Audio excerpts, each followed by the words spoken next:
गजाननं भूतगणाधिसेवितं कपित्तजम्मुफलचारुभक्षणम् उमासुतशोकविनाशकारकं नमामि विघ्नेश्वरपादपङ्कजं नमिला गणपती मौली सारजाता गुरुडाया दंडवत सेवे लागी सेवक झालो तुमच्या लागलो निज चरणा अहो स्वामी तुकया देवा यावर न करावा विरू विवेकाने जाणे सुगठित समाजा टिकविले महासिद्धांताचे गोड रसिकत्व उकलिले ललित रसे तरो तरविला श्री भागवत तरो तया श्री ज्ञानेशाते विमलमतीने वंदन करो नमो ज्ञानेश्वरा नमो ज्ञानेश्वरा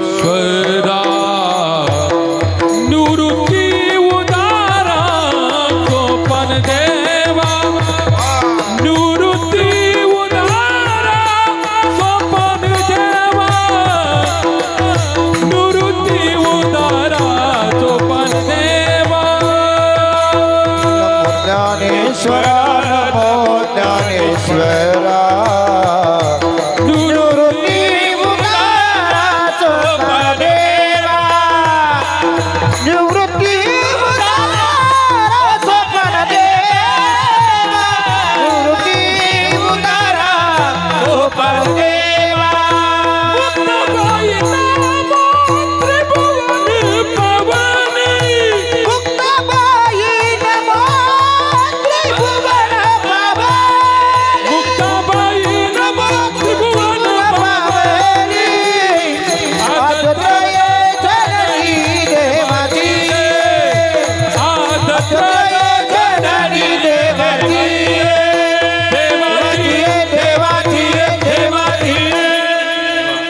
ज्ञानेश्वरा नमो ज्ञानेश्वरा निवृत्ती उदारा सोपान देवा मुक्ताबाई नमो त्रिभुवन पावनाद्यत्र जननी देवाचे महायोग पीठे तटे भीमरत्यामरम पुंडरीकाय धातु मुनींद्रे समागत्य तिष्ठन्तमानंद कन्नम ब्रह्मलिंगम भजे पांडुरंगम पांडुरंगा गुरु प्रथम नमन दुसरे चरण संताच्या त्यांच्या कृपादाने कथेचा विस्तारो बाबाजी सद्गुरु दास तुका वचन ऐका कमळापती माझे रंगाचे विनंती करजोडी तू कथे काळे आपण असावे जवळ यदक्षरम मना खेयमानंद मज केवलम श्रीमन्यवृत्तीनाथे ते ख्यातम दैवतमाश्रये लोकाभिरामं नृंगधीरं राजेवनेत्रं रघुवंशनाथं कारुण्यरूपं करुणाकरंतं श्रीरामचंद्रं शरणं प्रपत्ते हरी झाले राम राज काय मुने आभाजी झाले राम राज काय मुने धरणी धरी पिके गाई वळण मैची धरणी धरी पिके गाई वळण मैची धरणी धरी पिके गाई वळण मैची राम वेळा वेळा बोली राम वेळा आम्ही गाऊ बोली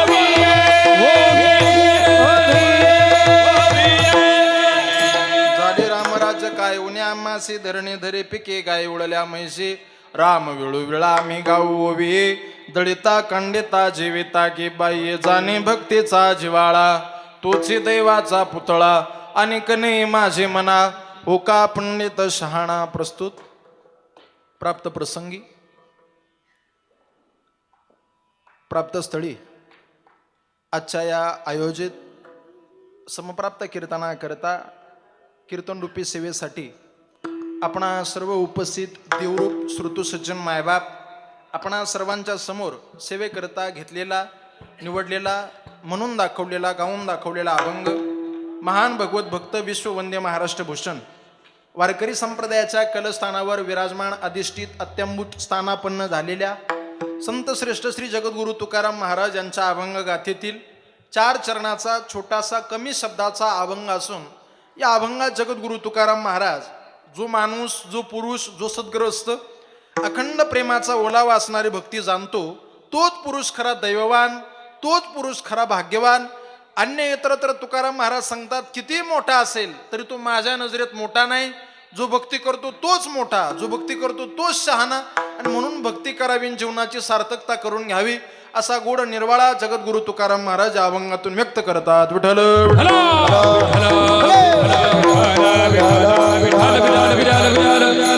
कीर्तनाला, कार्यक्रमाला, सेवेला, निरूपणाला प्रारंभ करण्यापूर्वी सुरुवात करण्याच्या प्रथमतः प्रारंभी सुरुवातीला अगोदर आपण सगळी मंडळी इथं कुठल्या कारणाने आलेला आहात, आजच्या या कार्यक्रमाकरता एकत्रित येण्याचं जमण्याचं निमित्त काय आहे, ती निमित्त आपल्या सगळ्या मंडळीला माहिती आहे बघा. मंडपात बसलेला, हॉलमध्ये बसलेला असा कुणीच माणूस नाही का ज्यांना माहिती नाही आपण इथं का येण्याचं निमित्त काय आहे, कुठल्या कारणाने या ठिकाणी आलेलो आहोत. हे निमित्त आपल्या सगळ्या मंडळीला माहीत आहे. पण तरीसुद्धा वारकरी संप्रदायाच्या नियमाप्रमाणे आज या कीर्तनाचं निमित्त मला सांगणं गरजेचं आहे. आणि ते कार्यक्रमाचं निमित्त म्हणजे असं, आपल्या परमपावन परमपवित्र श्री क्षेत्र मतोबा महाराजांच्या वास्तव्याने पुनीत पावन झालेल्या नैताळे गावामधील आपल्या सगळ्यांना सुपरिचित ठाऊक असणारा, माहीत असणारा हा कोल्हे परिवार आणि या कोल्हे परिवारातील आदरणीय फकीरराव उर्फ चिमणराव बाबा यशवंतराव कोल्हे यांना आपल्यातनं जाऊन आज 1 वर्ष परिपूर्ण झालेला आहे. माणूस गेला, जीव गेला, ही लोकीची यात्रा संपून परलोकामध्ये एखाद्या व्यक्तीने आपलं स्थान निश्चित केलं की मायबाप 1 वर्षाने वर्षश्राद्ध विधी करणं गरजेचा असतो. ते मुलाचं आद्य कर्तव्य आहे.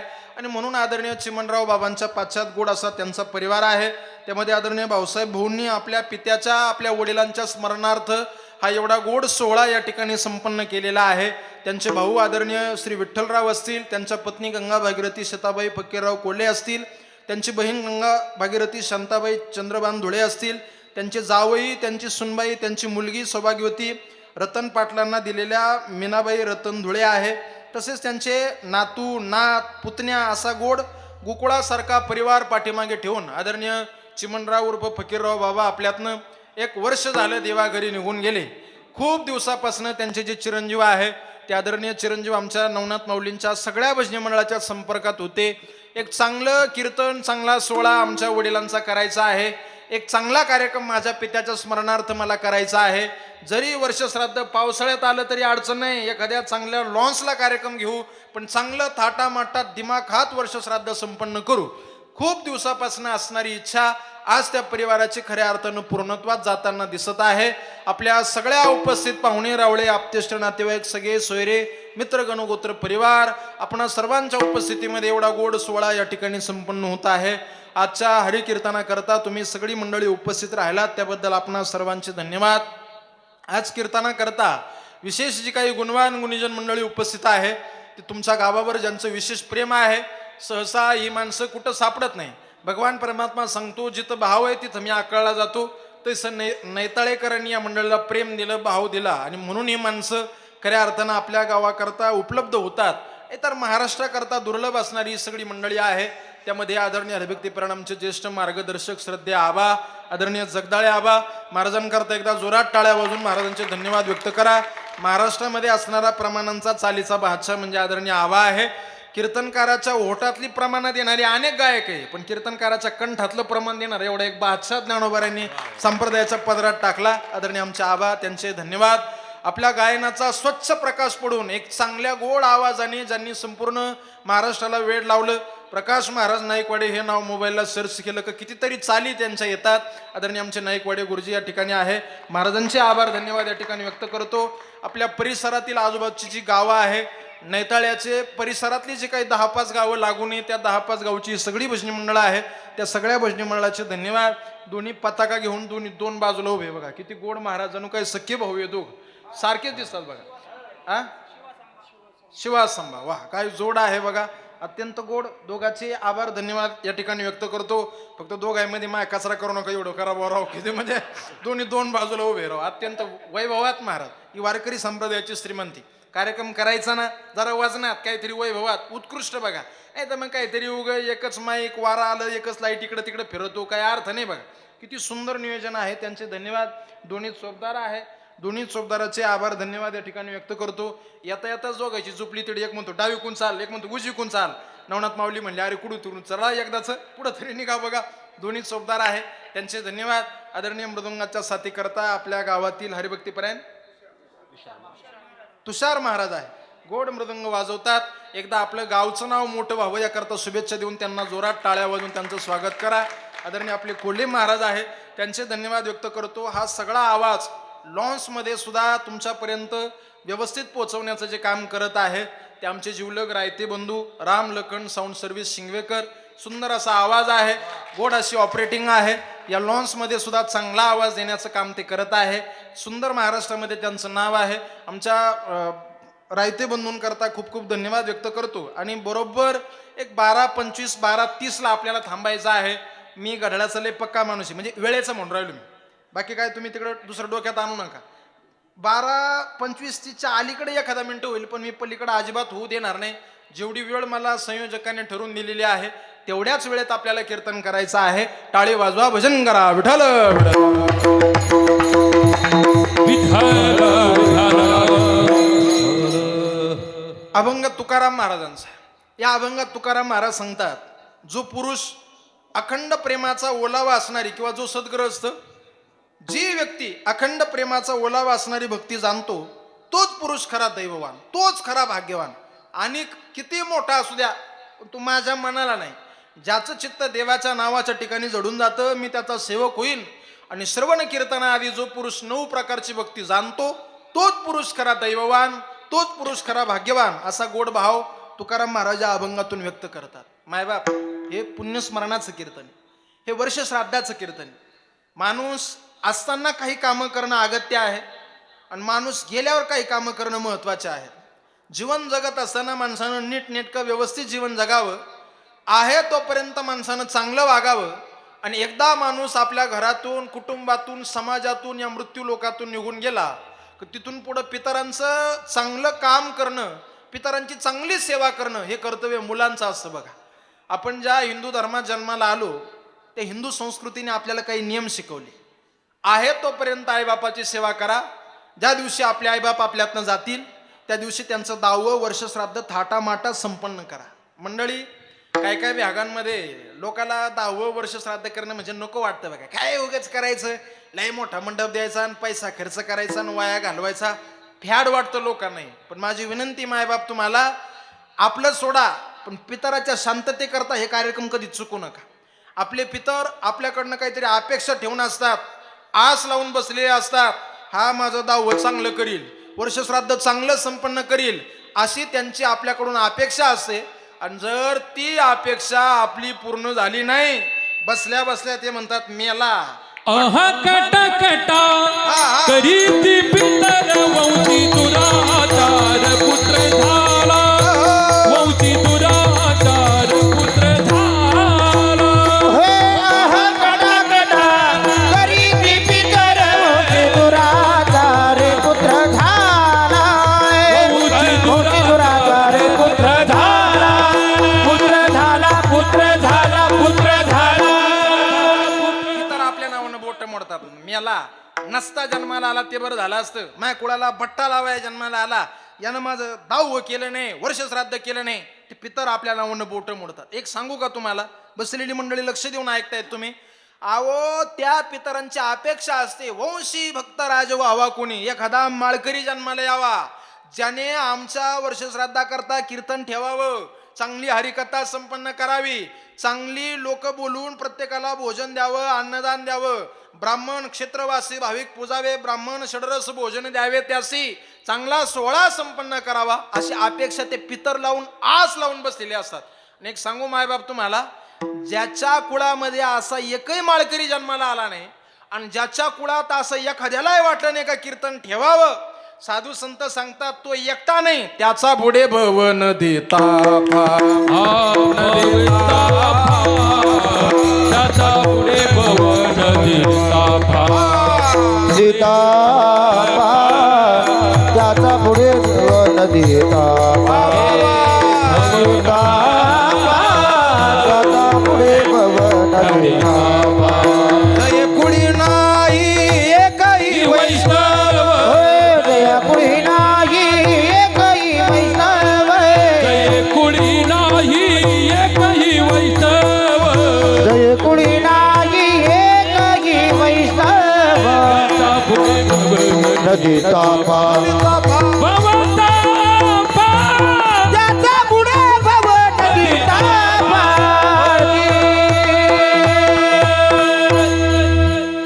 तो एकटा नाही, पप्याचा बाप, पप्याची आई, पप्याचा मामा, पप्याचा आजी आजोबा ताफाच बुडतो, सगळे बहुन देत बुडतात. म्हणून त्यांची अपेक्षा असते कुणीतरी एखादा जन्माला यावा आणि एखाद्यानं हा सोहळा संपन्न करावा.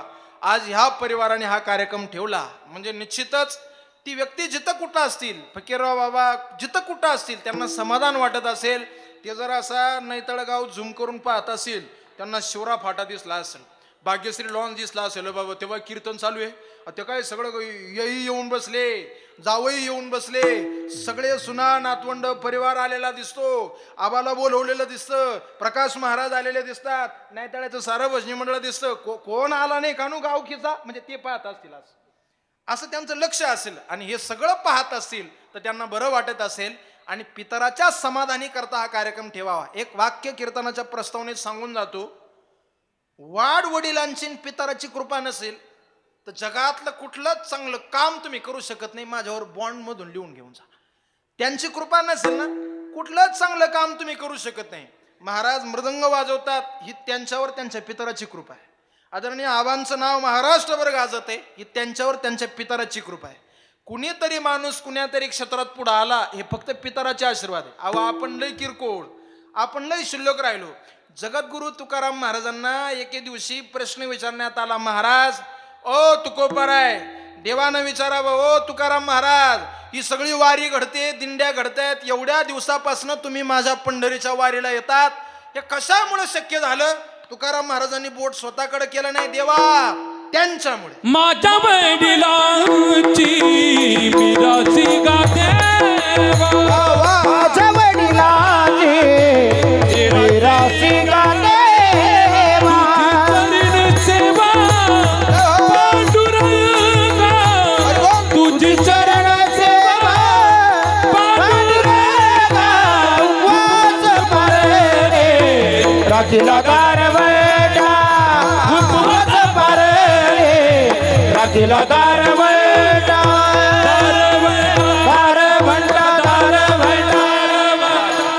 कीर्तन म्हणजे असं ठणक्यावर चाललंय बघा. चाली बिली सुद्धा ऐकाय किती बरं वाटते. नाही मैं ये घ्यायला म्हणूच नको.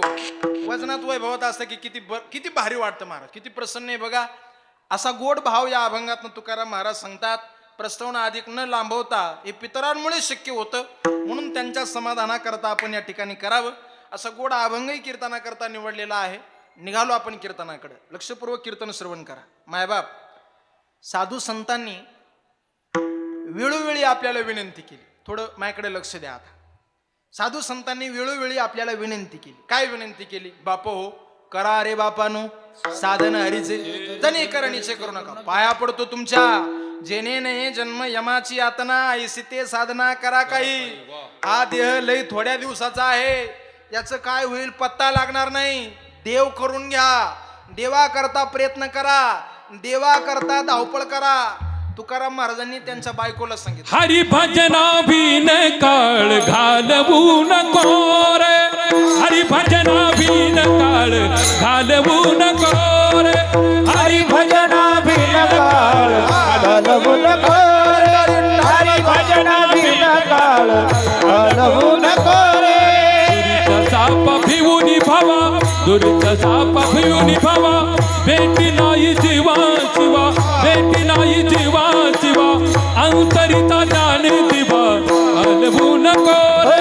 हरी भजना बिन काळ घालवू नको रे, हरी भजना बिन काळ घालवू नको रे, हरी भजना बिन काळ घालवू नको रे.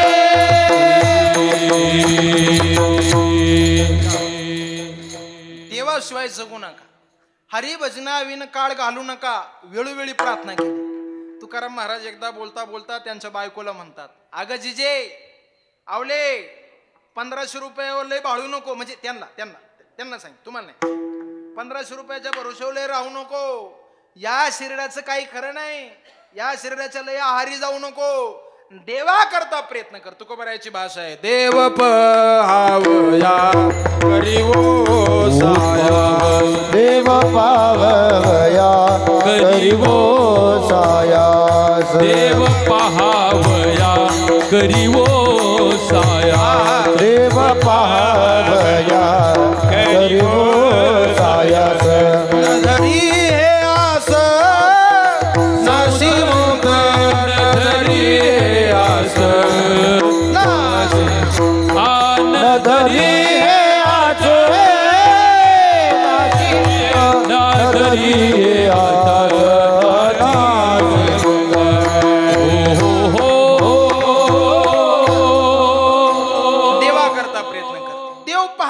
करा सायास कर, देव पहावया करी हो सायास, नजरी हे आस नाशिवंत, या नाशिवंत शरीराच्या भरोश्यावर बसू नको, देवा करता प्रयत्न कर. पण आपली गंमत काय झाली मंडळी, देव राहिला एकीकडं आणि आपला प्रवास सुरू झाला बलतीकडं. या हायवेवरती जर आपण गेलो आणि डाव्या हाताला टर्न मारला, किती दिवसानं नाही तळ येईल? बोला बोला, अहो येणारच नाही. नाही तळ राहिलं उजवीकडं, आपण निघालो डावीकडं. देवाचं ना आपलं असंच झालं महाराज. देव राहिला भलतीकडं, आपला प्रवास सुरू झाला भलतीकडं. या मुद्द्याला हाताळत असताना जगद्गुरु तुकाराम महाराजांनी नाटामध्ये एक उदाहरण दिलं. काय झालं म्हणे, जुन्या काळी घाणे असायचे, घाणे, आणि जुने माणसं त्या घाण्याचं तेल खायचे. जुने लोक शुद्ध सात्विक आहार, सकस आहार घ्यायचे, भरपूर दिवस जगायचे, आणि जगले तरी त्यांना शुगर बीपी काहीच नव्हतं महाराज. का? त्यांचा आहार सात्विक होता. दूध, दही, दुप्त, तूप, लोणी हे सगळं जुन्या लोकांच्या घरात असायचं. त्याच्यामुळे एवढाले दिवस जगून सुद्धा त्यांना काही आजार नव्हता, काहीच आजार नाही. आता ते पाठीमागं चष्म्यावाले बाबा बसले, तेव्हा तेव्हा ते गंधावाले बाबा, तुमचं वय किती हो? तुमचं हा, ते मधल्या बाबाचं किती वय बाबा तुमचं? हा, 70. तुम्हाला काही आजार बिजार बाबा, काही शुगर बिगर म्हणजे असेल तरी नाही म्हणा, यांच्या करत काही आजारच नाही मारा.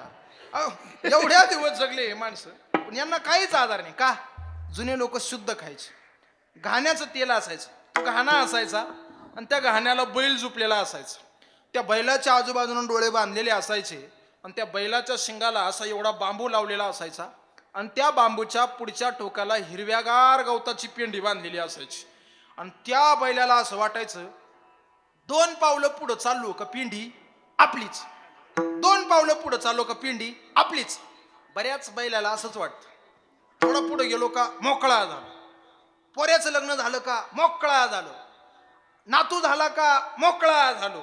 अहो आपण मोकळे डबल पत्र्याच्या शेडमध्ये जाऊ असतो होतच नाही, तिथपर्यंत पोहोचतो आपण मोकळे होतच नाही. तुकाराम महाराज सांगतात, डोळे बांधलेले असताना त्या पिंडीच्या अपेक्षेनं इतका चालतो, पाठी मागून तो तेली त्याला आरी टोचू टोचू बेजार करतो, पण दिवसभर त्या पिंडीच्या अपेक्षेनं किती चालिलो ते न कळे. दुःखारंबळे तहान भूक, दिवसभर हाल अपेष्ट होतात पण चालत राहतो. तशी तुमची माझी अवस्था झाली. सर्व सुखाची याचा जन्म गेला, सर्व सुखाची याचा जन्म गेला, मुखी यज्ञ नाही केला, क्षण एक मुक्ती यज्ञ नाही केला. जातीशाची न पावे, माया वेशीला जीव माझा, जीव माझा.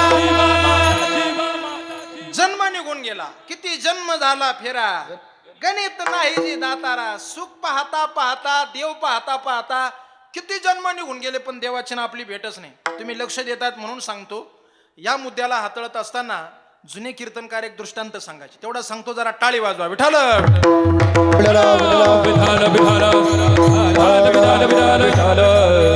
काय झालं, एकानं 2 असे मस्त लहान लहान छोटे छोटे गाढवाची पिल्ले घेतले आणि बाजारात विकायला गेला. गाढवाचं बाळ लहान असतं तोपर्यंतच चांगलं दिसतं, गाढवाचं लहान असतं तोपर्यंतच चांगलं दिसतं. मोठं राहिल्यावर इकडं लोळ तिकडं लोळ, काही खरं नाही राहत त्याचं. मग ते 2 लहाने पिल्लं घेतले आणि ते गाढवाचे लहान बछडे घेऊन तो विकायला गेला. समोरून 2 गिऱ्हाईक आले, एक धोबी दादा आणि एक डोंबारी, असे 2 गिऱ्हाईक आले. धोब्याने गाढव घेतलं, एक गाढव डोंबाऱ्यानं घेतलं, आणि दोन्ही गाढवं घेऊन निघून गेले. 1.5 वर्षानं धोब्याची डोंबाऱ्याच्या दोन्ही गाढवाची भेट झाली. आता जे धोब्याचं गाढव होतं त्याला काहीच काम नव्हतं मंडळी. त्यानं काय एकदा कपडे नदीवर नेऊन टाकले का मनसोक्त नदीच्या काठचं गवत सरायचं आणि ते असं गप्पूच्या गप्पू झालं. पण जे डोंबाऱ्याचं गाढव होतं त्याचे लय हाल. सकाळी नाही तळ झालं का संध्याकाळी 40 गाव, म्हणजे तुम्ही मॅक पाहू नका, मी गाढवा सांगू राहिलो. इकडून झालं का तिकडं, तिकडून झालं का तिकडं, लय हाल त्याचे. ते असं बारीक होऊन गेलं बघा. आणि 1.5 वर्षानं दोन्ही गाढवायची भेट झाली. आणि मग ते धोब्याचं गाढव डोंबाऱ्याच्या गाढवाला म्हणतं, का रे ए काय तुला खायला भेटत नाही का, काय झाला पाय कसा, माझ्याकडे पाय म्हणला, गप्पूच्या गप्पू झालो मी, तब्येत पाय कशी आपली, परवडत नसेल तर ते काम सोडून दे, काय करतो ते काम, ये म्हणला इकडं. ते डोंबाऱ्याचं गाढव त्याला म्हणतं, अरे तुझी लय मजा आहे मला माहिती, मला हे कामही सोडा वाटतं, आत्ता राजीनामा द्यावा वाटतो, पण एका अटीवर राहिलो म्हणला. तो म्हणला कुठल्या अटीवर? मग ते डोंबऱ्याचं गाडव धोब्याचं गाडवाला काय सांगतं तेवढं खरी घेऊन जा. तो म्हणला गावगाव मी खेळ करायला जातो. खेळ करायला गेलं की 2 बांबू लावले जातात. त्या बांबूला अशी दोरी बांधली जाते. त्या डोंबऱ्याची पोर दोरीवर चढते आणि तो डोंबरी त्याचं वाद्य असं वाजवतो. वाजवा हा. चला चला चला, तात्या या, नाना या, काका या, दादा या, भाऊ या, आप्पा या, या या या. गावात खेळ आला खेळ. सरपंचाची उडी 5,000 रुपयाची, चेअरमनची उडी 11,000 रुपयाची, आमदार साहेबाची उडी 21,000 रुपयाची, जिल्हा परिषद सदस्याची उडी 15,000 रुपयाची. हो, म्हणजे हे बंद झाले होते काम येईल म्हणून पाठ करून ठेवले मी, ऐका. आणि मग तो असा खेळ लावला जातो आणि त्या डोंबऱ्याची पोरगी त्या दुरीवर अशी चालत राहते. हे कोण कोणला सांगू राहिलं? डोंबऱ्याचं गाढव धोब्याच्या गाढवाला. ती डोंबऱ्याची पोरगी म्हणला अशी दोरीवर चालत राहते आणि ती पोरगी दोरीवर चालता चालता तो डोंबरी त्या पोरीला सांगतो नीट चाल, नीट चाल. जर पाय घसरून पडली तर तुझं लग्न या गाढवावर लावून देईल. तेवढ्यावर राहिलो म्हणला.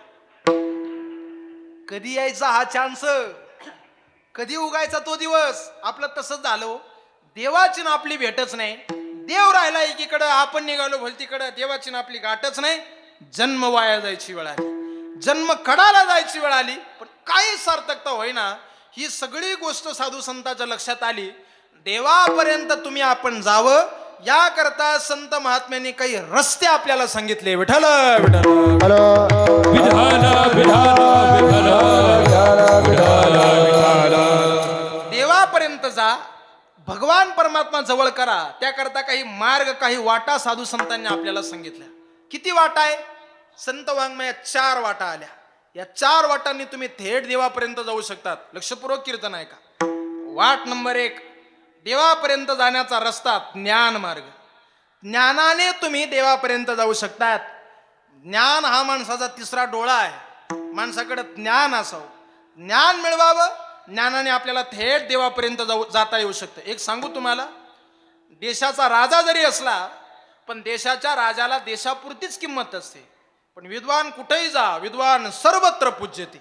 विद्वानाला अमाप किंमत असते. महाराज, ज्ञान मिळवावं माणसानं. हे मी सांगतोय असं नाही. जगातला सर्वात जास्त ज्ञानाचा ठेवा असणारा, सगळ्या ग्रंथाचे शिरोमणी, आपल्या हिंदू धर्माचा आद्य ग्रंथ वेद. वेदवर हात करून सांगतात, ज्ञान नसेल तर मायबाप मोक्ष कधीच मिळणार नाही. ज्ञाने विन मोक्ष नाही हा सिद्धांत. ज्ञाने विना मोक्ष नाही हा सिद्धांत. हो, आईचे बोले हात उभा, वेद बोले हात उभारून, वेद बोले हात उभारोनी. मोक्ष नाही हा सिद्धांत. ज्ञाने विना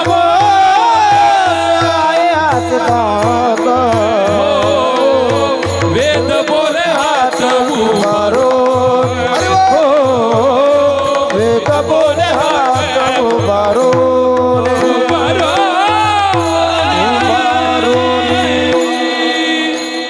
ज्ञानाशिवाय माणसाला मोक्ष नाही असं वेद बोले हात उभारून. वेद सांगतो म्हणून ज्ञान मिळवावं.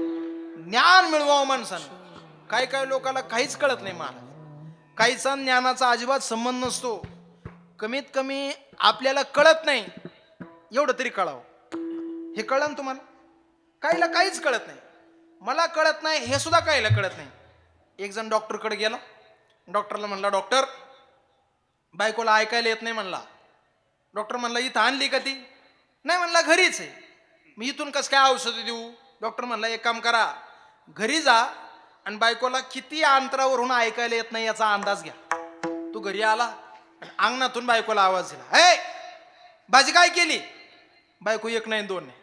तू उमऱ्यात आला, अगं भाजी काय केली? बायको 1 नाही 2 नाही. बैठक रूम मध्ये आला, अगं भाजी काय केली? बायको 1 नाही 2 नाही. हा किचन जवळ तिच्या माग जाऊन उभा राहिला आणि मोठ्याला म्हणला, अगं भाजी काय केली? त्या बायकोनं दंदिशी पातीला आदळण. बायको म्हणली, मेल्या, 4 वेळा सांगितलं ना बटाट्याची केली म्हणून. आता ऐकायला कोणाला येत नव्हतं. याला प्रॉब्लेम याचा. हा डॉक्टरला सांगू, तू तिला ऐकायला येत नाही. म्हणजे काहीच कळत नाही महाराज. आपल्याला कळत नाही हे सुद्धा काहीला कळत नाही. अहो, ज्ञान पाहिजे, कमीत कमी आपल्याला समजतं की नाही एवढं तरी ज्ञान पाहिजे. ज्ञान नसेल तर जीवनाला अर्थ नाही. कुरूपाचं रूप विद्या आहे.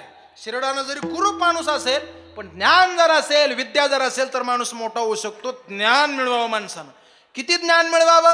क्षणाक्षणाला ज्ञान मिळवावं, रोज ज्ञान मिळवावं. एक दिवस सुद्धा असा नाही का माणसानं वाया घालवावं. एक सांगू तुम्हाला, ज्या माणसानं रोज ज्ञान मिळवलं ते ज्ञानोबाराय आज जगामध्ये ज्ञानाचा सागर झाला. एक दिवस असा नाही. काय नामदेवरायाची अक्षर आहे, जो जो दिवस उगवला तो तो ज्ञान देवे सफळ केला. पद पदांतर कथिला जेने आत्मा राम संतोषे. रोज माऊलींनी ज्ञान मिळवल्याचा परिणाम ज्ञानाचा. ज्ञानाचा ज्ञानाचा ज्ञानाचा सागर.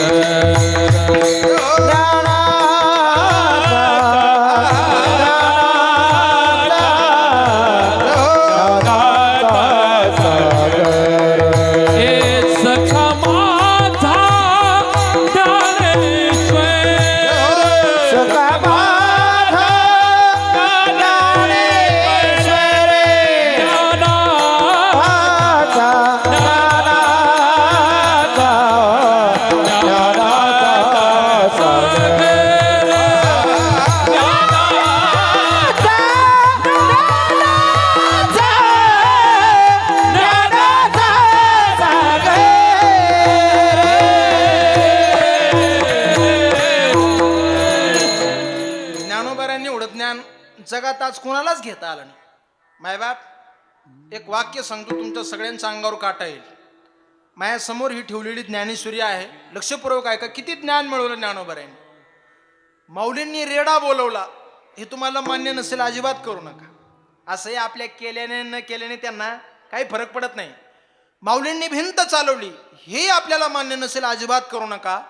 पण वयाच्या 16व्या वर्षी एका पोराने 56 भाषा जगाला दिल्या. हा चमत्कार जगात कुठंच झाला नाही. क्रांती ज्ञानोबारायांनी. ज्ञानी यांचा शिरोमणी वंदे जोग पूजेचा. हो ज्ञानी यांचा शिरोमणी वंदे जोग पूजेचा.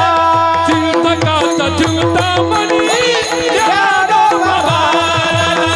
चिंतकाचा चिंतामणी ज्ञानोबा.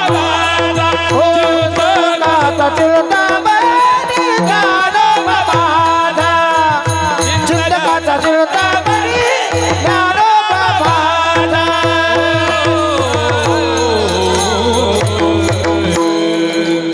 शिरोमणी झाले ज्ञानोबाराय. त्यांचं एवढा जोडच कुणाला लागला नाही. ज्ञान मिळवावं. पण हे ज्ञान आपल्यासारख्यांना ज्ञान मार्गाने देवापर्यंत जाणं अवघड आहे. काय अवघड आहे? अहो, या ज्ञान मार्गानं जर आपण देवापर्यंत निघालं, या ज्ञान मार्गाची एक अडचण आहे मंडळी. काय अडचण आहे? ज्ञानाला तो बाबा लय लवकर येतो. कोणता? माऊलीची ओवी आहे का, नवल अहंकाराची गोटी विशेष न लगे अज्ञानाच्या पाठी. सज्ञानाच्या झोंबे कंठी नाना संकटे नाचवी. ज्ञानाच्या पाठीमागे अहंकार लय पटकन येतो. एकदा जर तो आला, देवापासून तितक्याच वेगानं माणूस लांब फेकला जातो. ज्ञान आपल्याच्यानं होणार नाही. महाराज, हा रस्ता थोडा अवघड आहे. दुसरा रस्ता सांगा, दुसरी वाट सांगा. देवापर्यंत जाण्याचा दुसरा रस्ता आहे योग मार्ग. योगाने आपण देवापर्यंत जाऊ शकतो. योग मार्गाने देव आपण मिळू शकतो. पण या योग मार्गाचं लय अवघड आहे मंडळी. काय? योग करणं ही काही एवढी सोपी गोष्ट नाही. शोषण प्राण निरोधन मनोजय हट योग. शरीर शोषण प्राण मनमय हट योग. दूध पीडनी कुंडलिनी कलिमल दल भंग. दूध पीडनी कंदलिनी करिवो वन भंग. ऊर्ध्ववायूचा श्वेत तोडुनी करिवो वन भंग. ऊर्ध्ववायूचा सोने करिवो वन भंग. ब्रह्मारंद्री मिसळे परी मुमुक्षु दंग.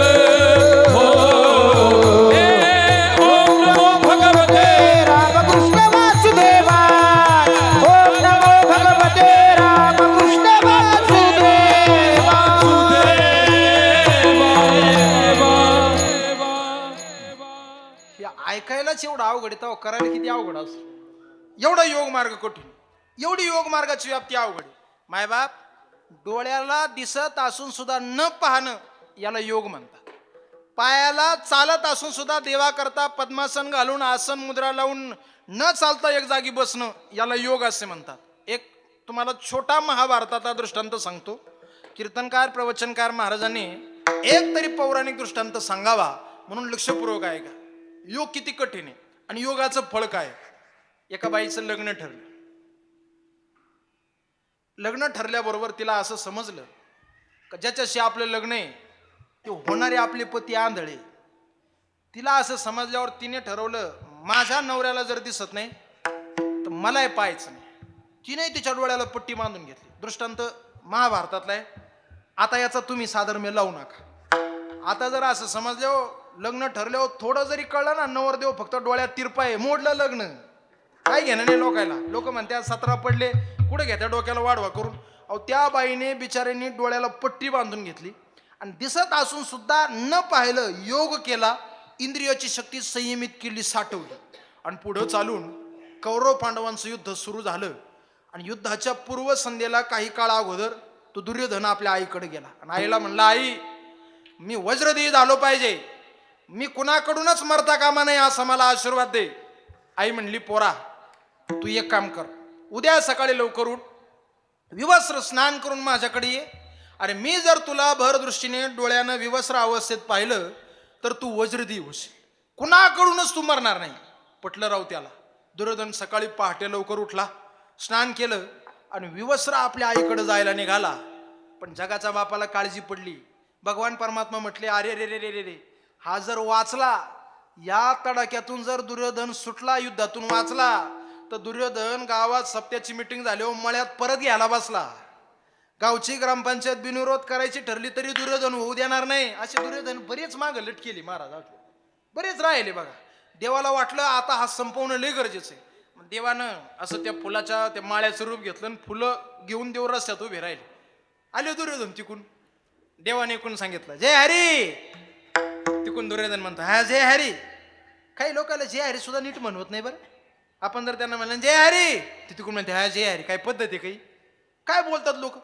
मी आता परवाच्या दिवशी एका माणसाला फोन लावला, आबा मी इकून म्हटलं हा बोला रामकृष्ण हरी. तू तिकून म्हणत ते भावा लागला कानू म्हणजे पहा लोक. अरे जय हरी तर म्हणणं आधी पुढचं लय लांब राहिलं. म्हणजे एवढं कठीण आहे लोकांचं. देव म्हणले हा जय हरी. दुर्योधन म्हणतो जय हरी. लय सकाळी सकाळी कुठे निघाले, आईकडे चाललो म्हणला. सांगायला काही पटतं का. देव म्हणले अहो अंगावर कपडा नाही काय नाही, खुशाला आईकडे निघाले. जन्म दिला तिनं, लहान होते तोपर्यंत गोष्ट वेगळी. आता मोठा झाला आणि बिगर कपड्याचा आईकडे चालला. अरे कमीत कमी लज्जेची जागा तर झाकून जाय. पटलं राहू दुर्योधनाला. येड्या लोकायला काही पटत मार. त्याला ते पटलं. त्यानं ती अशी लज्जेची जागा झाकून घेतली ना आईकडे निघा. आई म्हणली आला का पोरा तू. हो आई आलो. काही अंगावर कपडा अजिबात नाही आई. त्या आईने पट्टी खोलली. डोक्याच्या शिंडीच्या केसापासनं तर पायाच्या बोटाच्या नखेपर्यंत पूर्ण दुर्योधन तिनं पाहिला. परत पट्टी बांधून घेतली. दुर्योधनानं विचारलं, आई काम झालं का ग. आईने सांगितलं, पोरा काम झालं पण 95%, 5% गंमत कच्ची राहिली. आणि झालंय तसंच. भीमदादानं प्रतिज्ञा केली, दुर्योधनाची काय फोडेल. नाही तळ काय फोडेल, मांडी. छाती फोडायची प्रतिज्ञा केलीच नाही, कारण छाती वज्रदेही होती. मांडीतून दुर्योधन संपला. याचं कारण आहे योग. योग मार्ग करावा देवापर्यंत जाऊ शकतो. पण योग तुम्हाला मला सर्वसामान्याला परवडणारा नाही. ज्ञानोबा सांगतात, बोचऱ्या माणसाला केळी खाणं जसं अवघड आहे,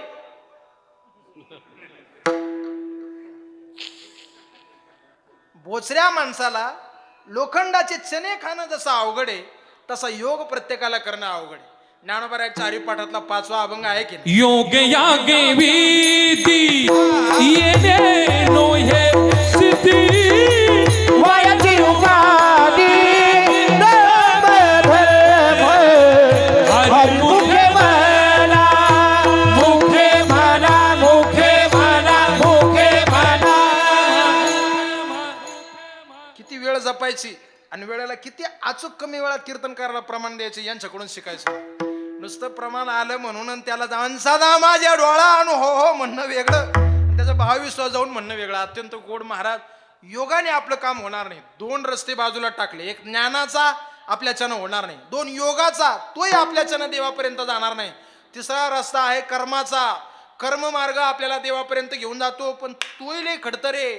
कर्म करत असताना आता हे वर्ष श्राद्धाची जी पूजा झाली, ते दर्पण झालं, पिंड दर्पण व्यवस्थित विधी, अहो बारीक बारीक गोष्टी लक्षात घेऊन त्या कराव्या लागतात. व्यवस्थित सुचिरभूत होऊन त्या प्रत्येक क्रिया कराव्या लागतात. साधं जेवत्या ताटात हात धुतला, माझ्याकडे लक्ष द्या, ज्या ताटात जेवण केलं त्या ताटात हात धुतला तरी पाप लागत. एवढं बारीक कर्म आहे, एवढं कर्ममार्ग कठीण आहे. आपल्याच्यानं होणार नाही महाराज ते. कर्ममार्ग करणं खूप अवघड आहे. या मुद्द्याला हाताळत असताना पंचतंत्रात एक दृष्टांत आला, तुम्हाला सांगतो, पण जरा टाळी वाजवा. विठ्ठल विठ्ठल लक्ष देऊन ऐकाल तर दृष्टांत कळेल. काय झालं, एक माणूस 1.25 महिना दुधावर राहिला. 1.25 महिना त्यानं दुधावर उपवास केला आणि मग उपवास सोडायला नदीवरती आला. त्याला असं वाटलं ओंजळभर पाणी घेऊन उपवास सोडू. नदीवरती आला मंडळी, त्यानं पाण्याची अशी ओंजळ भरली, घटघट घटघट पाणी घोटलं आणि शेवटच्या घोटाला एक तांदळाचा दाणा पोटात गेला. ऐकू राहिले? तो म्हणला, अरे 1.25 महिना दुधावर राहिलो आणि हा तांदळाचा दाणा कुठून पोटात गेला. म्हणून त्यानं थोडं वर पाहिलं, एक माऊली भांडी घासत होती. तो तिच्याकडे आला, अगं तू भांडी घासू राहिली, हा तांदळाचा दाणा कुठून कस काय आला? ती बाई त्याला म्हणते, काय झालं, रात्री मी मांस शिजून भात केला होता, मग तो तांदळाचा दाणा पुढे आला असेल. तो म्हणला, रामकृष्ण हरी, वाट लावली तुम्ही उपवासाची. अगं 1.25 महिना दुधावर राहिलो ना, हा तांदळाचा दाणा पोटात गेला, आता करू काय? त्यानं पुस्तकं चाळायला सुरुवात केली, प्रायचित्त ग्रंथ पाहायला सुरुवात केली. काय प्रायचित्त पाहू, कस काय प्रायचित्त घेऊ, याच्यावर आता काय करू, कुण्या माणसाकडे जाऊ? मग लोकांनी सांगायला सुरुवात केली, आमक्या बाबाकडे जाय, तो बाबा लय पक्का आहे, डायरेक्ट तो बाबा गुण कमी पडत असे तर वाढून देतो. पाहलो, अरे आमक्या बाबाकडे जाय, तो तर डायरेक्ट दिशा सांगतो कोणत्या बाजूने पाहुणे येणार आहे. म्हणजे मी काही केलं नाही तसं, मी सांगतो फक्त ऐका. म्हणजे एवढं अवघड आहे. माझी विनंती तुम्हाला, अहो ह्या बाबाकन त्या बाबाकन, याला हात दाखवून त्याला हात दाखव, तेच बसते जेलमध्ये जाऊन बोंबलत, त्यांनाच कोणी विचारे ना. याला त्याला हात दाखवत या त्या बाबाकडे जायपेक्षा वर्षातून एकदा कार्तिक वद्य त्रयोदशीला वेळ काढा, आळंदीला ज्ञानोबा यांच्या समाधीवरती डोकं ठेवा. जगात कुठल्याच बापाला हात दाखवायची गरज नाही, एवढा समर्थ दरबार ज्ञानोबा. काय म्हणून कोणाकडे जावं बघा, तू या बाबाकडे जाय, त्या बाबाकडे पाय, तांदळाचा दाणा पोटात गेला, काय प्रायचित्त घेऊ, काय प्रायचित्त घेऊ? आणि मग त्याला कुणीतरी सांगितलं, आमक्या गावचे ब्राह्मण आहे, ते नक्की तुला उपाय सांगतील. तो त्या ब्राह्मणाकडे आला, तो म्हणला, गुरुजी उपाय सांगा. काय उपाय सांगू? 1.25 महिना दुधावर राहिलो आणि उपवास सोडायला मांस शिजून त्या बाईनं भात केला होता, तांदळाचा दाणा पोटात गेला, काय प्रायचित्त घेऊ सांगा. आवो मंडळी, त्या ब्राह्मणानं डोक्यालाच हात लावला. तो म्हणला, अरे तू तांदळाचा दाणा घेऊन आला, इकडं माईच पंचायत आहे, तुमची काय पंचायत आहे? तो म्हणला, मी जेव्हा लहान होतो तेव्हा माझी आई गेली, हे जग सोडून निघून गेली.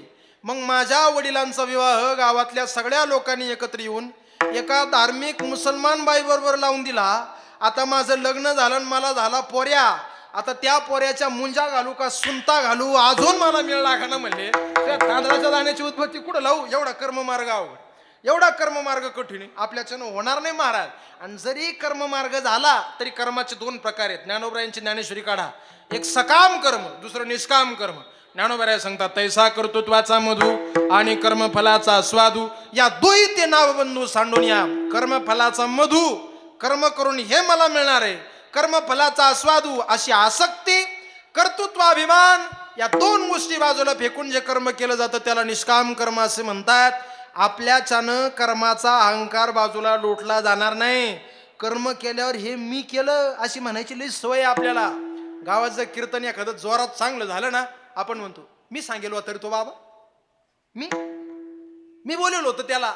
एखादं कीर्तन जर थोडं ढिलं झालं ना, मी म्हणलो तरी घेऊ नका, याचं म्हणजे पहा लोक,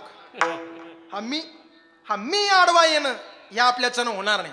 माऊलींनी रेडा बोलवला, लोक म्हणले तुम्ही बोलवलं माऊली, तुमच्यामुळे झालं. ज्ञानोबाराय म्हटले, नाही हो, मी नाही बोलवला. म्हणे, मग तुम्ही सगळे म्हटले रेडा बोलवा म्हणून बोलला. काय कर्म आहे राव, किती बारीक आहे. हे आपल्याच्यानं होणार नाही. कर्म मार्ग अवघडे, ज्ञान अवघडे, योग मार्ग अवघडे. या 3 रस्त्यांनी जरी देवापर्यंत जाता येणार नाही तरी काळजी करू नका. तुमच्या माझ्या सर्वसामान्य लोकांना परवडेल असा सोपा रस्ता साधू संतांनी सांगितला. या वाटा जरी अवघड असल्या पण देवापर्यंत जाण्याची जी चौथी वाट आहे ना ती वाट लई सोपी आहे आणि त्या वाटेला भक्ती असे म्हणतात. या सोप्या वाटेने तुम्ही थेट देवापर्यंत जाऊ शकतात. कसं कसं उदाहरण देऊ तुम्हाला. अन्य 3 वाटांनी देवापर्यंत जायची जबाबदारी तुमची. ऐका, कर्माने ज्ञानाने योगाने देवापर्यंत पोहोचायची जबाबदारी तुमची. पण भक्तीची जर वाट तुम्ही धरली तर आयता देव जवळ येण्याची जबाबदारी देवाची. हे बी नाही कळलं, अजून सोपं सांगतो. पण टाळी विठाल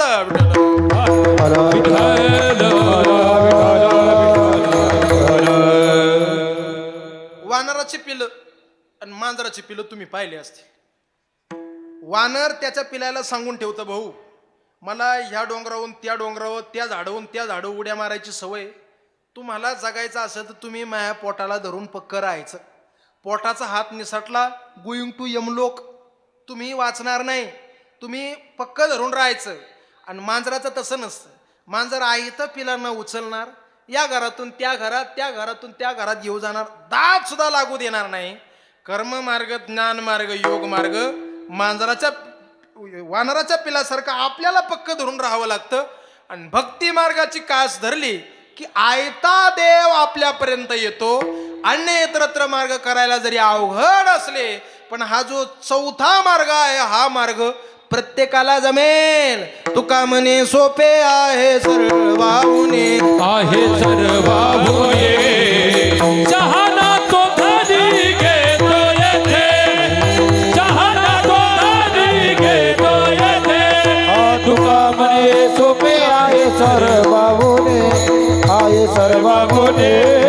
चहाना तो घरी घेतो येथे, चहाना तो घरी घेतो येथे. भक्ती पंत बहु सोपा पुण्य नागविया पापा येणे जाणे हे बा, येणे जाणे खंडती खंडती खंडती. हे सोपं आहे. भक्ती पंत बहु सोपा. थोडं जाणकार ऐकणाऱ्या लोकांकरता सांगतो.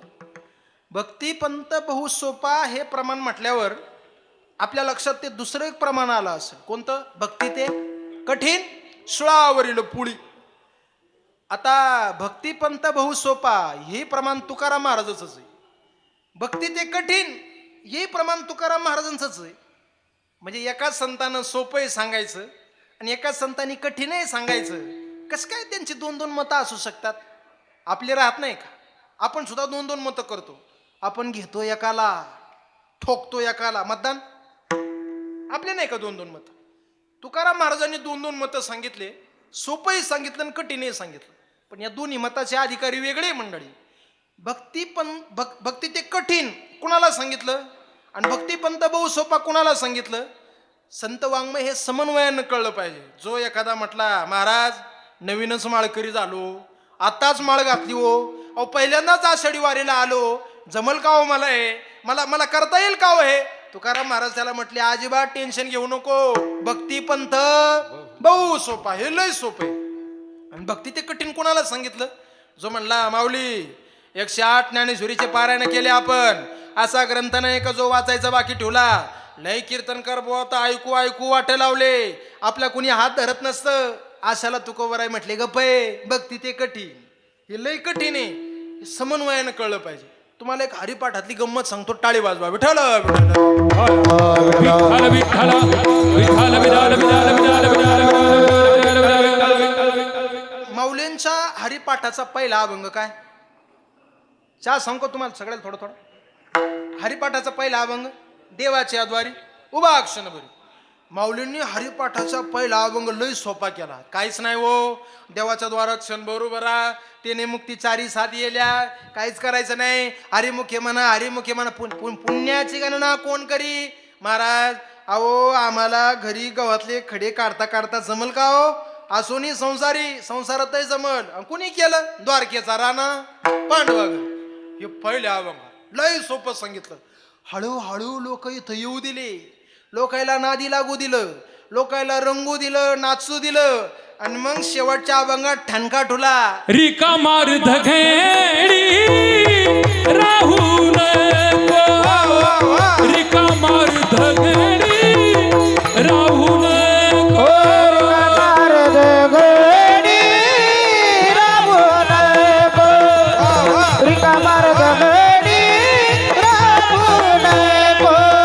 सर्व सुख गोडी साईच्या दैनिवाडी.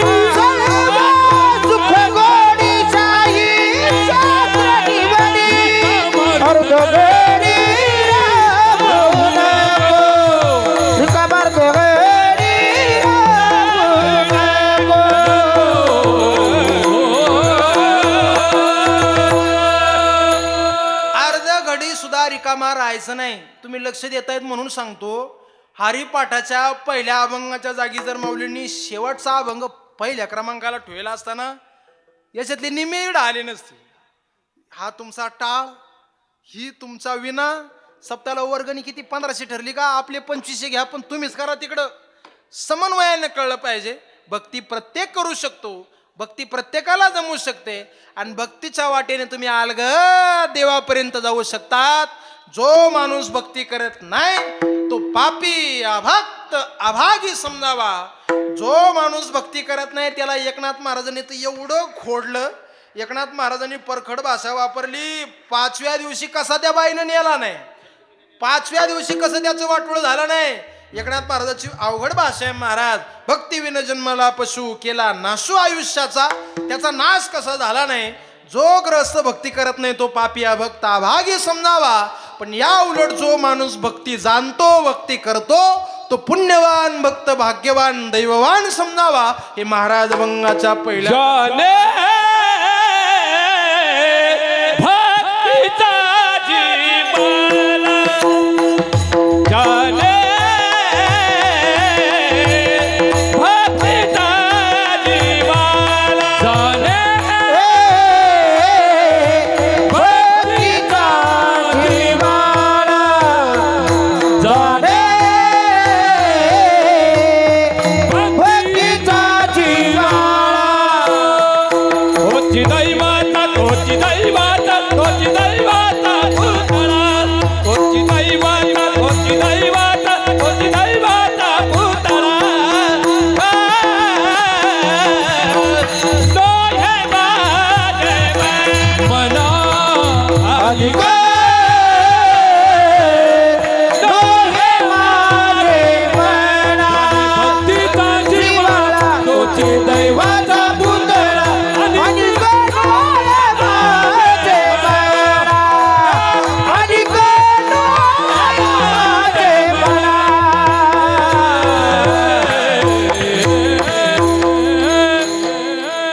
जाणे भक्तीचा जिव्हाळा, तोच दैवाचा पुतळा. जो भक्ती जाणतो, जो भक्ती करतो, तोच दैवाचा पुतळा. या अभंगाची सुरुवात तुकाराम महाराजांनी जाणे या शब्दाने केली. मायबाप, वस्तू जाणून घेणं लय महत्वाचं असतं. वस्तू मिळणं महत्वाचं का वस्तू कळणं महत्वाचं? बोला बोला बोला. जेवण आहे बरं, कार्यक्रम झाल्यावर बोला बोला. वस्तू कळणं महत्वाचं. बऱ्याच लोकांना वस्तू मिळाली, मिळालेली वस्तू कळाली नाही, त्याचा उपयोगच झाला नाही. कुठलीही गोष्ट कळून घेणं लय महत्वाचं असतं. एक गमतीनं मी कधीतरी सांगत असतो. आमच्या गावचा एक जुना म्हातारा माणूस आहे. ते मला म्हटले, महाराज तुमच्या तिकडे मुंबईकडे कीर्तनं असली का आम्हाला घेऊन चला कीर्तनाला. मी एकदा घेऊन गेलो राव त्यांना, आणि मग त्या मुंबईकडे उंच उंच बिल्डिंग असतात. त्या बिल्डिंगच्या समोर आम्ही उभे राहिलो.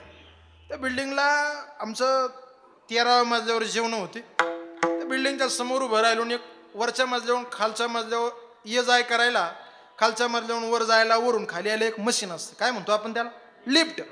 लिफ्ट पुढं आम्ही उभे राहिलो. त्या लिफ्टमध्ये एक 70 वर्षाची म्हातारी बसली.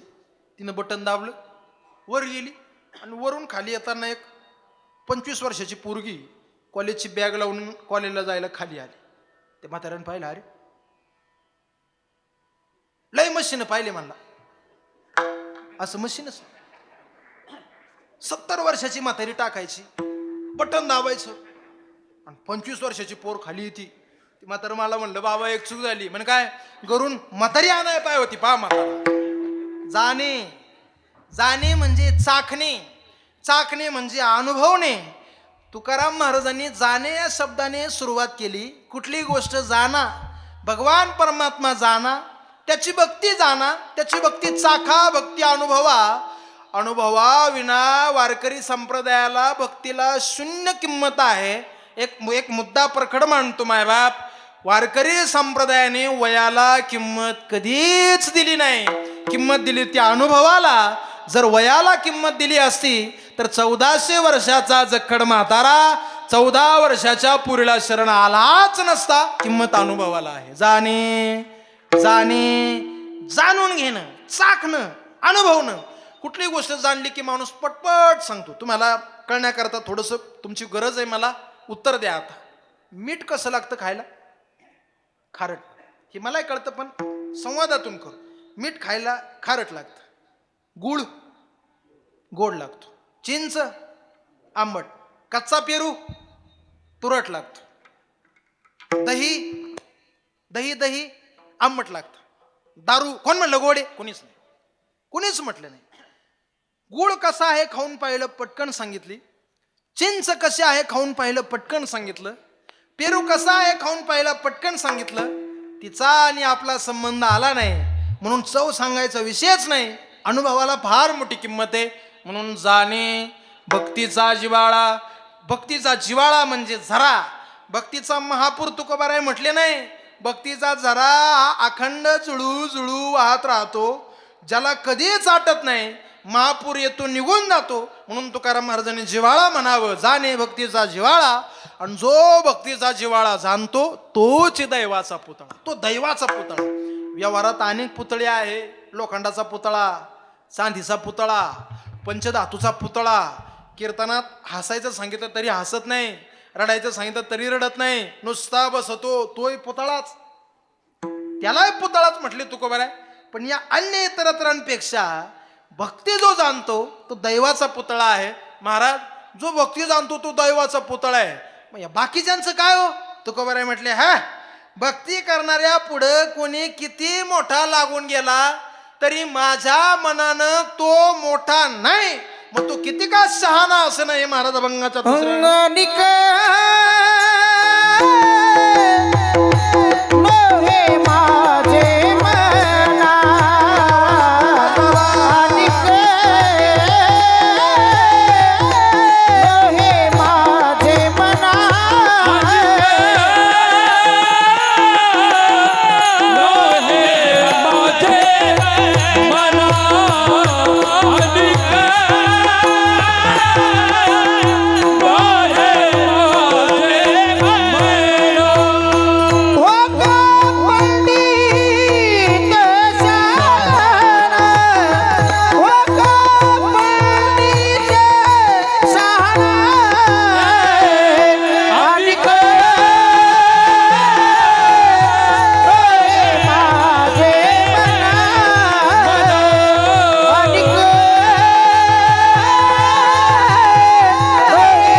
मला शहाणा आहे म्हणून. तुकाराम महाराजांनी इथं शहाणा शब्द वापरला. शहाणा हा शब्द दोन अर्थानं वापरला जातो मंडळी. एक उपरोधात्मक आणि एक स्तुतीत्मक. आला मोठा शहाणा म्हणतो की नाही आपण. हा उपरोधात्मक. एक भाव सांगतो, एक पोरगा आईकडे गेला. नाईला सांगता, आई मी 10वीला गेलो, मला सायकल घेऊन दे ना. आई म्हटली, बाळा 10वीला तू पहिला नंबर आणला का मग तुला सायकल. ती पोरगं लय अभ्यास करतं, 10वीला पहिला नंबर आणतं. आणि मग ती आई म्हणते, ती पोरगा आईला म्हणते, आई आलो का नाही मी पहिला, आता मला सायकल पाहिजे. आई म्हणते, चालतोय बापाकडं. आई त्या वडिलांकडे घेऊन जाते. हो, आपला बाळू खूप शहाणा आहे. शहाणा या शब्दाला अंडरलाईन करा. आपला बाळू खूप शहाणा आहे, त्याचा 10वीत पहिला नंबर आला, त्याला तुम्ही सायकल द्या ना. तो म्हणला नाही, 10वीला जसा पहिला नंबर आला तसा 12वीला पहिला नंबर आला पाहिजे. पप्प्याचा बाप होता, त्याचा नाद करायचा नाही. बरोबर त्यानं 2 वर्षाची वेळ लुटून दिली. पुढं 12वीला पहिला नंबर आला मग त्याला सायकल. अहो ती पोरग पुन्हा अभ्यास करतं, 12वीला पहिलं येत. आणि मग ती पोरग म्हणतं आई आता मला सायकल घेऊन दे. चालतोय बापाकडे. आई परत त्याला बापाकडे घेऊन जाते. अहो आता 12वीला पहिला आला, आता याला सायकल घेऊन द्या ना तुम्ही. तो पोराचा बाप म्हणतो लोक गाड्या किती जोरात चालवितात रस्त्यानं, कोण कशा गाड्या चालवितो, जर काही धडकला लागला हातपाय मोडला तर मग काय करायचं, सायकल नाही घेऊन द्यायची याला, नको नको नको सायकल. ती त्या पोराची आई म्हणजे त्याची बायको त्याला म्हणते लय शहाणे हो तुम्ही. म्हणते बरं ती, तुम्ही काय घरोघरी मातीच्या चुली सगळ्याचं सारखंच आहे, लय शहाणे हो तुम्ही.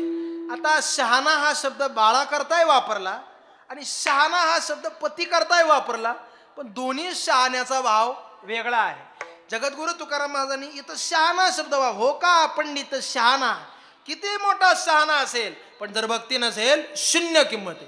तुकाराम महाराजांनी मोठ्या मोठ्या शहाण्यांना सांगितलं किती शहाणे असेल पण जर सत्य आचरण तुमच्या जीवनात नसेल तुम्हाला शून्य किंमत आहे. तुकोबाराची भाषा आहे, जरी तू चतुर झालासी शहाणा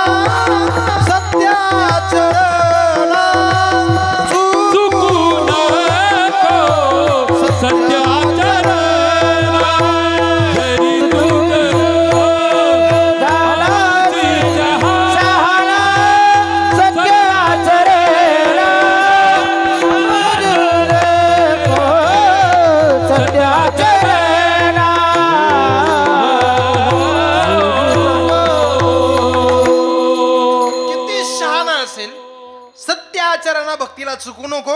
जर भक्तीला तू चुकवलं अनेक नाही माझे मन, तू माझ्या मनाला बसणारच नाही.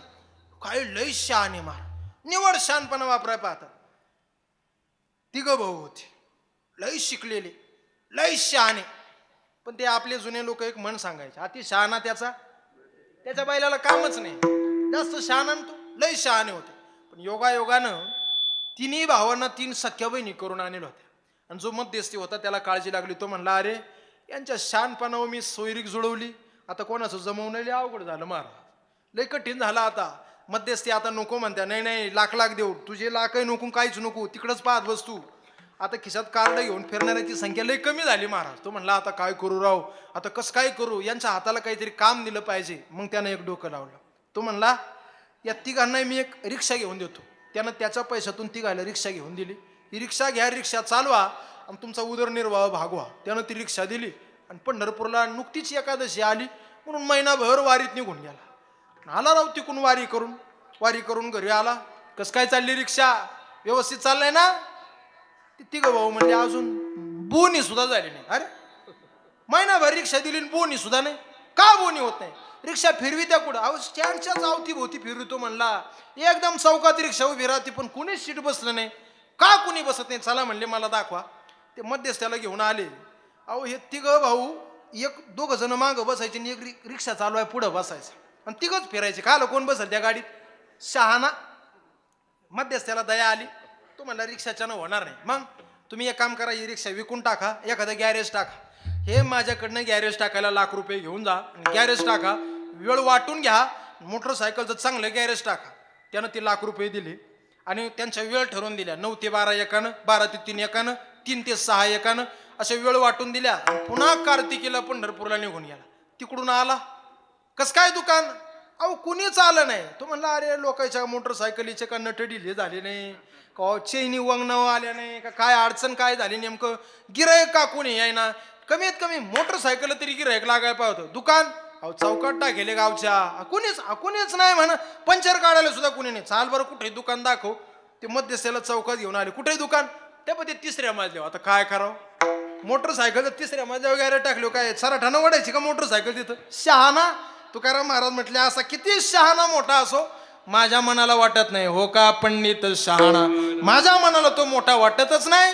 जो ग्रस्त भक्ती करतो, जो भक्ती जाणतो तो शहाणा. अजून कोण शहाणा, जो देवाचं नाव घेतो तोच मोठा, तोच माझ्या मनाने योग्यतेचा. म्हणून सर्वांनी त्याचं भजन करण्याकरता एकदा प्रत्येकानं वरती हात करा करा करा करा करा. वा वा, काय गोड चित्र आहे बघा मंडळी. दोन्ही हात वरती करून जर जोरात टाळी वाजवली तर आपल्या हातात काही धनरेषा काही भाग्यरेषा असतात.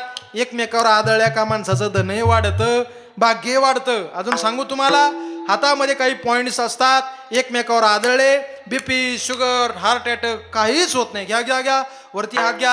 आबा लय पाऊस चालला हो आमच्याकडे, इतका अहो तुम्ही वर हात घ्यावर राव, घ्या घ्या घ्या. प्रत्येकानं वरती हात घ्या, प्रत्येकानं भजन करा. विठोबा रखुमाये विठोबा रखुमाई, ढोपाय रखुमाये विठोबा रखुमाई, विठोबा रखुमाई जय जय विठोबा रखुमाई.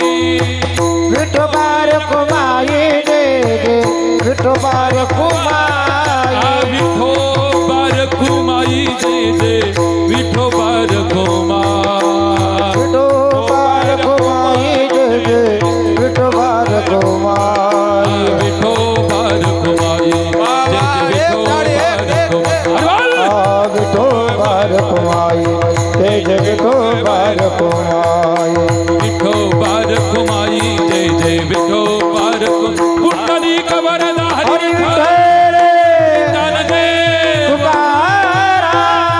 विश्वगुरु निवृत्तीनाथ महाराज त्र्यंबकेश्वर भगवान महारुद्र हनुमान छत्रपती शिवाजी महाराज संभाजी भारत माता की जय.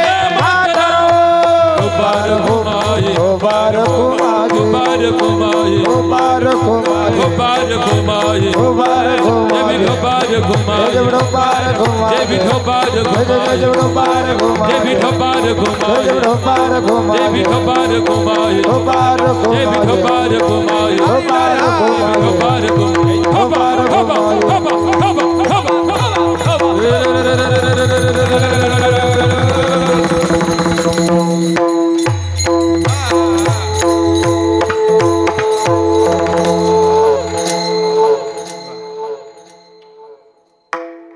हे असे हार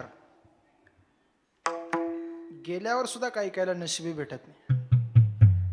तुम्ही जिवंतपणे एवढाले हार आमच्या गळ्यात टाकतात, येताना आमच्या वाटेत फुलं टाकतात, फटाके उधळतात. मायबाप एक वाक्य सांगू, तुम्ही हा आमचा सन्मान अजिबात करत नाही. वर्षातून एकदा पंढरीची वारी आली की वारकरी होऊन पंढरीला जाणं आणि संत ज्ञानोबा यांचे विचार, तुकाराम महाराजांचे गाथेतले प्रमाण, माऊलींच्या ओव्या आम्ही तुमच्यापर्यंत पोचवायला येतो म्हणून लोकांनी केलेला हा सन्मान हे कधी वक्त्याने विसरायचं नसतं. जाणे भक्तीचा जिव्हाळा, नुसती भक्ती सांगायला आम्ही तुमच्यापर्यंत आलो तरी लोकांनी केलेला हा सन्मान आहे. हा इतर तर कोणाच्याही नशिबी नाही. हो का पंडित शहाणा, किती मोठा शहाणा पंडित वाचक असेल पण लोक त्याचा एवढा सन्मान करत नाही का? तुकाराम महाराज सांगतात, देवाच्या नावाच्या ठिकाणी ज्याचे चित्त जडून जाते, भगवान परमात्म्याचं नाव सोडून ज्याला दुसरं काहीच आवडत नाही, देवाच्या नावाच्या ठिकाणी जो चढून बसलेला असतो, काही केल्या वेगळा नो हे गे माये, अशाचा तुकाराम महाराज सांगतात मी दास होईन, त्याचा दास मी अंकित. जो देवाचं भजन करतो मी त्याचा दास होऊन राहील.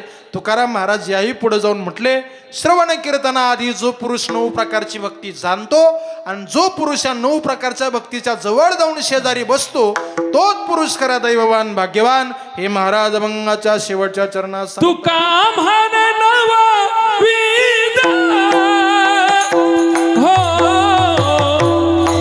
तुका म्हणे नवा विदा, तुका म्हणे नवा विद, नवा विद, तुका म्हणे नवा विद. तुका म्हणे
सांगतात, जो पुरुष भक्ती जाणतो, जो भक्ती करतो, तोच खरा दैववान, तोच खरा भाग्यवान.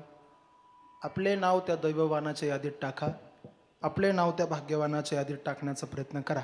अशीच आपल्या सगळ्या मंडळीला जाता जाता विनंती करतो. बोलता बोलता घड्याळात 12:15 वाजून गेले. ज्या कुटुंबातनं, ज्या घरातनं आदरणीय फकीरराव बाबा निघून गेले, त्या कुटुंबाला फकीरराव बाबा जाऊन आज 1 वर्षाचा काळ लोटलेला आहे. 1 वर्ष त्यांना जाऊन आपल्यातनं झालेलं आहे. राहिल्या उरल्या फक्त त्या परिवाराकरता त्यांच्या आठवणी. मायबाप, लोकाच्या दाव्याला जाणं खूप सोपं असतं, लोकाच्या वर्षश्राद्धाला जाणं खूप सोपं असतं, दुसऱ्याच्या दारात जाऊन आवरा म्हणणं खूप सोपं असतं. पण ज्या दिवशी हा सगळा समाज, ज्या दिवशी हे सगळे नातेवाईक, ज्या दिवशी हे सगळे गणगोत्र मित्र परिवार आपल्या दारात एखाद्या माणसाचा अंत्यविधी करता येतात, त्या दिवशी माणूस जाणं काय आहे हे जवळून आपल्याला कळतं. ॲम्ब्युलन्स गाडीचा वांगवांग वाजणारा हॉर्न, लोकांचे पेशंट घेऊन ती ॲम्ब्युलन्स धावते, तोपर्यंत त्या सायरनची तीव्रता किंमत कधीच आपल्याला कळत नाही. ज्या दिवशी त्या ॲम्ब्युलन्समध्ये आपला रक्ताच्या नात्यातला एखादा जवळचा माणूस बसलेला असतो, त्याच्या तोंडाला ऑक्सिजन मास्क लावलेला असतो, वांगवांग वाजत ती ॲम्ब्युलन्स भरधाव वेगानं पुढे जाते, त्या दिवशी त्या सायरनची तीव्रता किंमत आपल्याला कळते. आज 1 वर्ष झालं. 1 वर्षभरापूर्वी या परिवाराचं चित्र डोळ्यापुढे आठवा. ज्या बापानं, ज्या वडिलांनी या कुटुंबाकरता काबाड कष्ट करून, शून्यातून कष्ट करून या परिवाराला इथपर्यंत आणलं, त्या परिवाराचा बाप शेवटचा आंघोळी करता जेव्हा बाहेर काढलेला असेल, ज्या बापाकरता, ज्या बापाच्या बरोबर हा परिवार कित्येक दिवस मांडीला मांडी लावून ज्यांनी जेवण केलं असेल, कित्येक वर्षानुवर्ष सोबत राहिले असतील, स्वतःच्या वाट्याला ज्या दिवशी दुःख येतं ना मायबाप, त्या दिवशी त्या दुःखाची किंमत आपल्याला कळते. आदरणीय फकीरराव बाबांच्या, आदरणीय चिमणराव बाबांच्या नावाचं कुंकू ज्या माय मौलीने कपाळाला लावलं, त्या सीताबाई नावाच्या माऊलीला हा सगळा कार्यक्रम झाला की एकदा भेट घ्या आणि त्या आजीला जाऊन विचारा, तुमच्या कपाळाचा धनी, तुमच्या कुंकवाचा मालक 1 वर्ष झालं देवाघरी निघून गेला, तुम्हाला काय वाटतं म्हणून. मायबाप, देवाब्राह्मणांच्या साक्षीने 7 जन्म सोबत राहण्याची प्रतिज्ञा कोणती स्त्री आपल्याबरोबर घेऊन थाटते. सहसा पाहिलं गेलं तर बायको पत्नी ही खूप चेष्टेचा विषय, निंदेचा विषय ठरला. पण आजच्या निमित्ताने त्या सीताबाई नावाच्या माऊलीकरता ऐकून जा. ती तुमचा पैसा पाहून कधीच तुमच्या पाठीमागं येत नाही, ती तुमची प्रॉपर्टी पाहून कधीच तुमच्या पाठीमागं येत नाही. एकदा तुम्हाला वरलं, एकदा तुमच्या नावाचं कपाळाला कुंकू लावलं, आपलं दुःख ते तिचं दुःख असतं, आपलं सुख ते तिचं दुःख असतं. अर्ध्या रात्री धनी आपण लय कष्ट करून संसाराचा डोलारा गाडा उभा करू, याच्याकरता मी वाटेल ती मदत तुमच्याकरता करायला तयार आहे, असं म्हणून आईबापाचा घरादाराचा उमरा ओलांडून तुमच्या माझ्या घरादारामध्ये पत्नी म्हणून ती येते. एकदा सीताबाई नावाच्या माऊलीला विचारा, अनेक दुःखाचे प्रसंग चिमणराव बाबांबरोबर तिनं पाहिले असतील, अनेक काट्याकोपाट्याचे रात्रीचे वैरणीचे प्रसंग तिने या प्रपंचाचा गाडा उभा करत असताना तिने पाहिलं असतील. पण वर्ष झालं हो, त्या रथाचं एक चाक गळून पडलं, देवाघरी निघून गेलं. खूप आठवण येत असेल त्यांना त्यांच्या पतीच्या, पण आता त्यांचा बाप, त्यांच्या कुंकवाचा मालक, त्यांच्या कपाळाचा कुंकवाचा धनी आता अशा जागेवर निघून तैसी अनाथ पुरुष बिन नारे, तैसी अनाथ पुरुष बिन नारी, मायबाप जिये बिनु देह. बोला. जशी आभाळांमध्ये चांदण्यांविना शोभा नाही ना मायबाप, जशी फुलाच्या झाडाला फुलांविना शोभा नाही ना मायबाप, जशी एखाद्या कार्यक्रमामध्ये रंगदेवतेशिवाय शोभा नाही ना मायबाप, तशी पुरुषाला आणि नारीला एकमेकांशिवाय शोभा नाही. रात्रीचा दिवस केला, काबाड कष्ट केले, शून्यातून हा प्रपंच उभा केला. 1 रुपयाला गाडीच्या चाका एवढं महत्व होतं, तेव्हापासून मर मर मर नुसते कष्टच केले आणि हा संसाराचा गाडा इथपर्यंत आणला. आता वर्ष झालं वो, साथ सुटली. सीताबाई नावाच्या आईच्या हातून चिमणराव बाबांच्या हातातला हात सुटला हो, आणि वर्ष झालं तो हात देवाघरी निघून गेला. आता अधुरं जीवन त्यांच्या वाट्याला आलं माय बाबा. जिये बिनु देह नदी बिनु बारी, जिये बिनु देह नदी बिनु बारी, तैसी अनाथ पुरुष बिन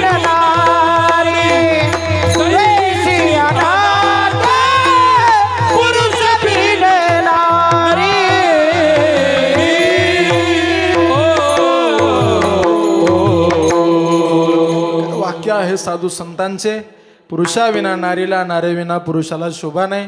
अशा आमच्या एका माऊलीचा कुंकवाचा धनी देवा घरी निघून गेला. दुःख त्यांच्याही वाटेला आहे. भाऊसाहेब नावाचा जो एकुलता एक मुलगा आहे, आदरणीय भाऊसाहेब पाटलांनी आल्या आल्या गेटवरती माझी भेट घेतली. महाराज, आमच्या वडिलांचं वर्ष श्राद्ध येऊ, आमच्या पित्याचं पुण्यस्मरण येऊ. एक वैद्यकीय सेवेत काम करणारा माणूस, कायमस्वरूपी डेड बॉड्या जाणं येणं आजारपण डोळ्यानं पाहिलं असेल. जेव्हा बाप सांगत होते, जेव्हा माझा बाप माझ्या वडिलाचं वर्ष श्राद्ध आहे, तेव्हा त्यांचा कंठ दाटून येऊन मला सांगत होते, महाराज खूप दिवसाची इच्छा होती हो, माझ्या वडिलांनी खूप कष्ट केले हो, मला लहानाचं मोठं केलं हो, मला शिकवलं हो, गव्हर्नमेंट सर्वंटमध्ये मला नोकरीला लागलं हो, आज मला सगळं मिळतं हो महाराज, मला माझा बाप दिसत नाही, माझ्या वडिलांचं वर्ष श्राद्ध हो महाराज, त्यांच्या वर्ष श्राद्धाकरता मी हा सगळा मेळ उभा केला आहे. माझ्या तुकाराम महाराजांनी बापाकरता लई गोडा अभंग गायलाय महाराज. बाप करी जोडी लेकुराची ओडी, बाप करी जोडी लेकुराची ओडी. काय बाप करी जोडी लेकराची ओडी, बाप करी जोडी लेकराची ओडी. आपुली कुरवंती, काय कोणी कुणा करता 1 रुपया देत नाही हो, कुणी कुणा करता 4 रुपये फेकून मारत नाही हो, पण वडिलोपार्जित आलेली इस्टेट एका मिनिटात पोराच्या नावावर करतो, त्याला बाप असे म्हणतात. तुमच्या माझ्या करता ज्यानं रात्रीचा दिवस केला, काबाड कष्ट केले, खूप खूप यातना सहन केल्या, आणि आता जो बाप देवाघरी निघून चालला, एकदा त्या बापाचं चित्र डोळ्यासमोर आठवा. आईचे गोडवे खूप लोकांनी गायले, आई अशी आई तशी वंद्यच आहे, यात वादच नाही मायबाप. भगवान श्रीकृष्ण परमात्म्याला बंदी शाळेत जन्म देणाऱ्या देवकी माता सगळ्या लोकांनी पाहिल्या, पण नाका तोंडात पाणी जाईपर्यंत यमुनेच्या त्या तीराला घेऊन जाणारा वसुदेव नावाचा बाप फार कमी लोकांनी पाहिला. राम राम म्हणता म्हणता स्वतःचा जीव सोडून देणाऱ्या कौशल्या माता सगळ्याच लोकांनी पाहिल्या, पण राम राम म्हणता म्हणता स्वतःचा प्राणाला व्यतीत करणारा दशरथ नावाचा बाप फार कमी लोकांनी पाहिला. भाला चालवणे, दांडपट्टा चालवणे, घोडेस्वार होणे, या नाना प्रकारच्या कला शिकवणाऱ्या माळासाहेब जिजाऊ सगळ्या लोकांनी पाहिल्या, पण मरण पाठीला बांधून सह्याद्रीच्या दऱ्याखोऱ्यातनं वादळासारखा फिरणारा शहाजी नावाचा बाप फार कमी लोकांनी पाहिला. 1 रुपया कुणी कुणाला देत नाही हो, पण वडिलोपार्जित आलेली कोटी रुपयाची इस्टेट सही करतो आणि पोराच्या नावावर करून देतो, त्याला बाप असे म्हणतात. भाऊसाहेब नावाच्या पोराला फकीरराव नावाच्या बापानं अंगा खांद्यावर खेळवलं असेल, बोट धरून चालायला शिकवलेलं असेल.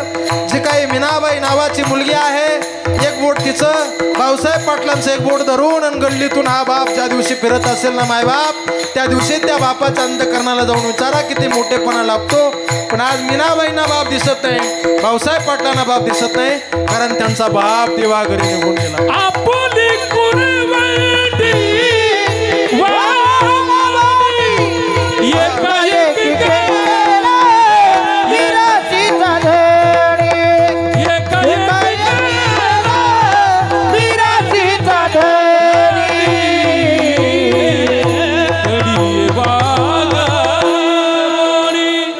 हे सगळं त्या बापानं उभं केलेलं आहे.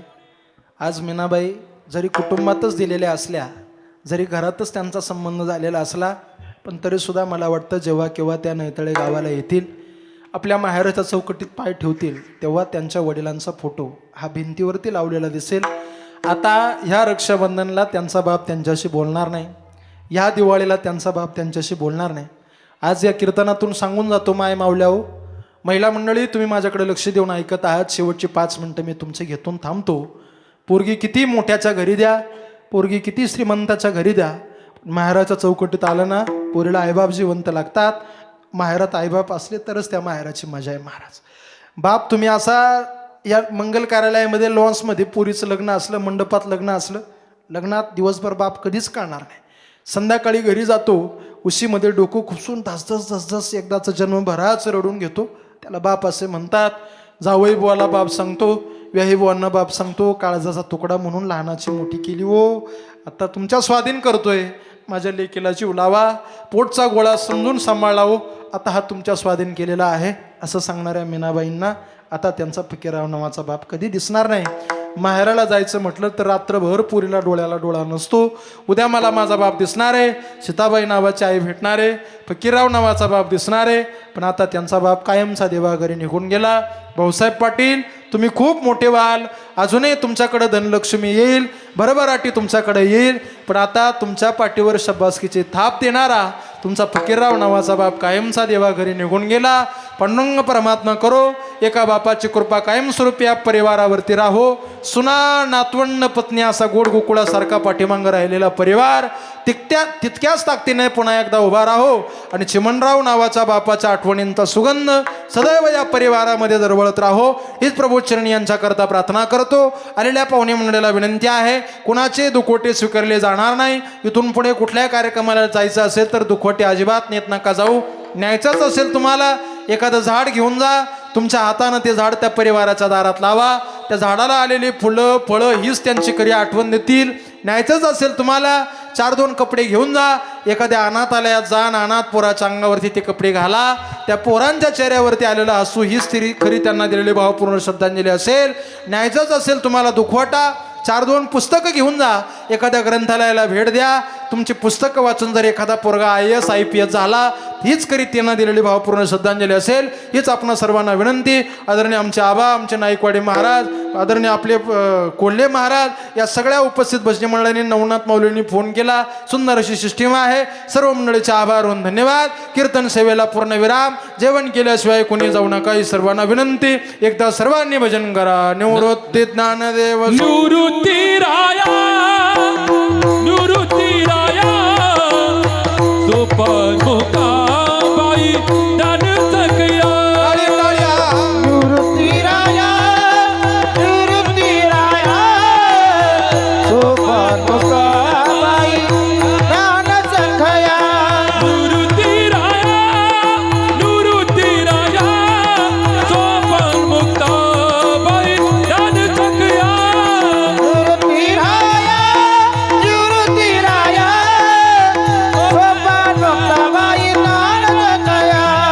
निवृत्ती राया निवृत्ती राया सोपान मुक्ताबाई दान सखया.